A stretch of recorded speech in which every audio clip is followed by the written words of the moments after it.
Victims of sexual assault afraid to come forward.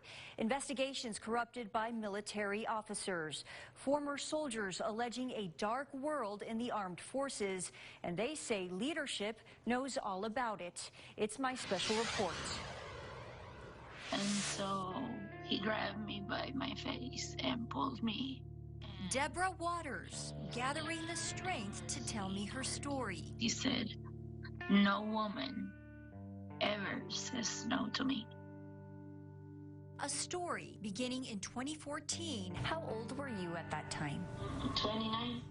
As she served in the Texas National Guard at Fort Hood in Killeen, Texas.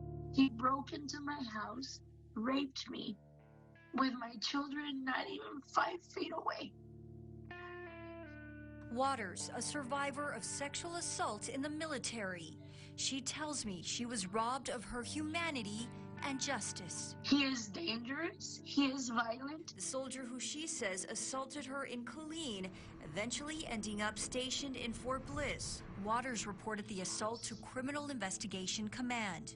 My case at Fort Bliss was open and closed the same day. Waters says she was intimidated by military officials, but that did not stop her. It was like I was being treated like I was the rapist. Years later, in 2017, finally she went to trial. KTSM did our own digging and found the court records. We are not naming the soldier accused because he was ultimately found not guilty. Me as a female and as a leader. Delirious Montañez, former battalion commander for a reserve unit in El Paso. It hurts. It makes you sick in the stomach that the leadership is not taking this seriously. Montañez does not personally know Waters, but knows her story. They create doubt on the victim. All too well. It's very sad that the same problems that been happening for years and years in the armed forces continue to happen today. To really understand the problem, we asked Fort Bliss for statistics on sexual harassment and assault cases. Fort Bliss then referred us here to this website, a compiled list of resources. One report on sexual assault in the military required by Congress by April of every year. This report reveals the services as a whole received 6,053 reports in 2018 compared to 6,236 in 2019. Montañez doesn't buy the numbers. Younger soldiers are very reluctant on stepping forward. They know that the leadership is not going to do anything.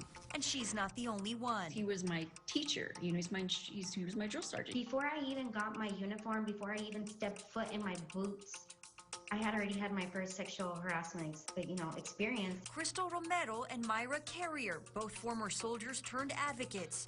They say the problem does not only exist in one base. Once a new soldier arrives to a unit, you're being looked at as fresh meat. Or one post. The one thing that was consistent was the toxic culture in the military. And usually a report of sexual harassment does not work in favor of the victim. The person that was assaulted, the female or male that was assaulted, is having to continue to work with the person that assaulted them. Back to that report submitted to Congress. It admits, there in black and white letters, sexual harassment and other misconduct remain a persistent challenge. There's regulations for sexual harassment. There's regulations for everything, but no one's being held accountable. So what's the solution? These former soldiers all agree accountability is the key and giving the military less power during investigations. The command should not be part of the process.